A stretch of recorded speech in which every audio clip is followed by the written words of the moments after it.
Mick Molloy, not only ripping the hot breakfast to shreds, Das, every morning with yourself. Starring.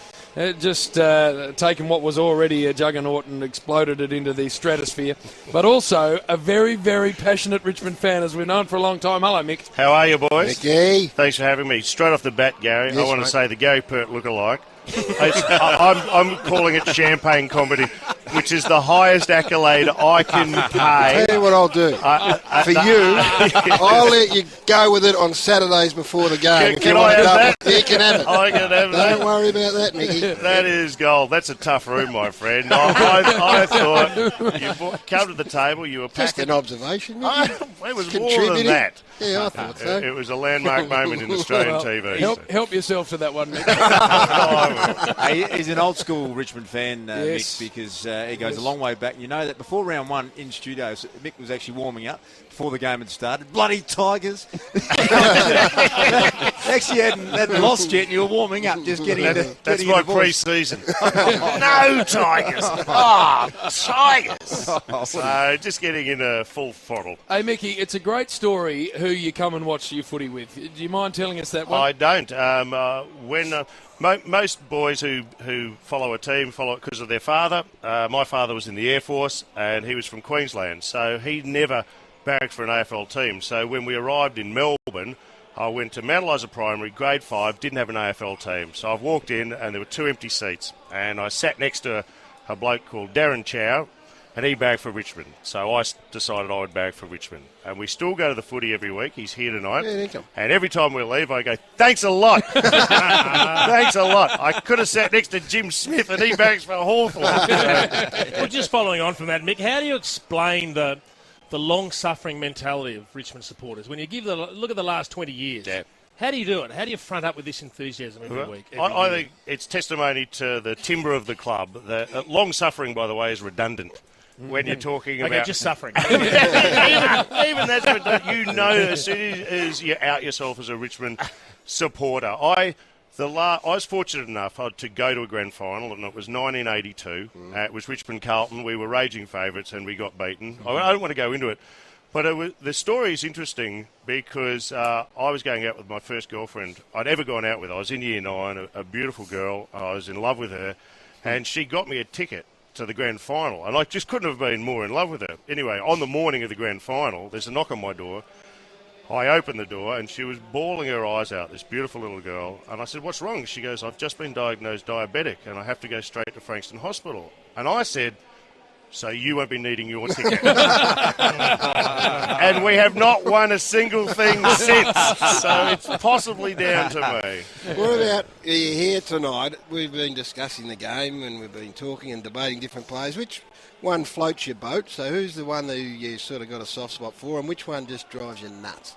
I'll tell you who I'm in love with at the moment is Jake King, because he was on the out before Damien Hardwick turned up. I think his days were numbered, but I think under Hardwick, who's fairly honest and straightforward about the type of Similar team he wants mindset. to manage, has told him he's a required player, and I just enjoy watching him go around, seeing him dump. Was McAvoy the other night? Oh, It fantastic. was just one of the great moments. I love our midfield. I love our kids. I love Dustin Martin. Sick of all the talk about Delidio. I am in his corner. Damo's been potting him. Yeah, well... No, I was asking questions about him, Gary, and I don't think you defended him as well as you could have. I So. honestly say he, in a good side, he'd win a Norm Smith medal. And there's a lot to like. There's a lot coming through. It's an old song at Richmond, you know, where there's some light on the horizon. But I honestly do feel for the first time with a good coach and a good list, it'll be baby steps, but we're all heading in the right direction. You left out one that agitates you a bit. He came in after round 2 and he might have just said, don't start, well, you mate, man. it's on the record, mate. So I've got to go. Tyrone Vickery, I've had enough. He's like a whistleblower. Mate, until we pointed out. Was that on air or off air? Solid, It I'll might tell you. have been the ad break. But until we pointed out that his old man's Cole Vickery, who's the boxing coach, and you're back to way. I have recanted. I have fully recanted. Heard your views on Brett Maloney during the week. I didn't catch up with your views on Hamish Hartlett getting fined $2,500 for having a few drinks I'm going unaware still? of this. For Port Adelaide? I can say I wasn't present.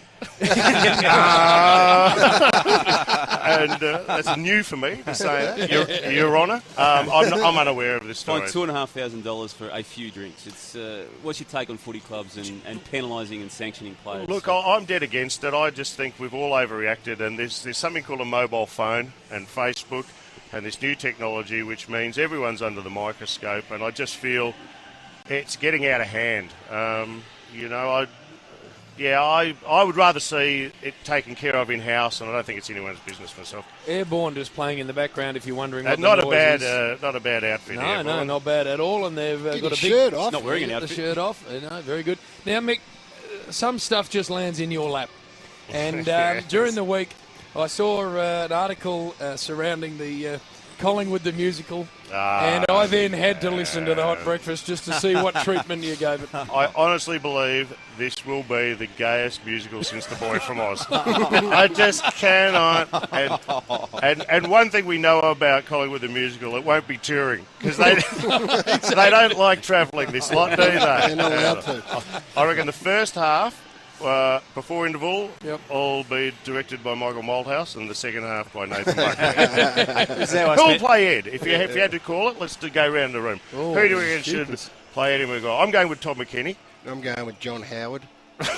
John Howard. Not the Prime Minister, the other bloke. Yeah. Yeah.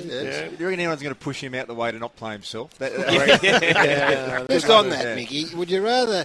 I know you'd rather win a premiership, but close second would be Richmond knocking off Collingwood tonight, which would give you 2 days of bliss, and then a Monday morning, the likes of which you couldn't dream. I would almost dine out on that for the year. That would be fantastic for everyone. Are you sitting with the great Ed tonight, or would that be something you'd look forward to? No, he's actually in the President's Lunch, and I'm entertaining the troops around in the Keith Miller room tonight. What a fitting room for you to be in.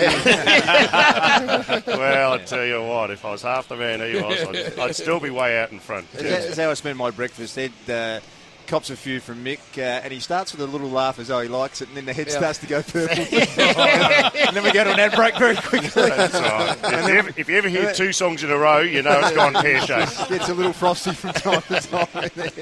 Hey, Mick, it's great to see you. Yeah, Mickey, Hey, thanks for having me, boys, and keep Enjoy up the good tonight. work.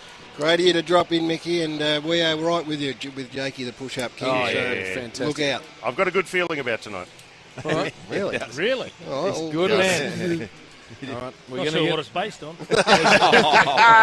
Dunstone. as Mick Molloy wanders out. Very great to see you. Thank you.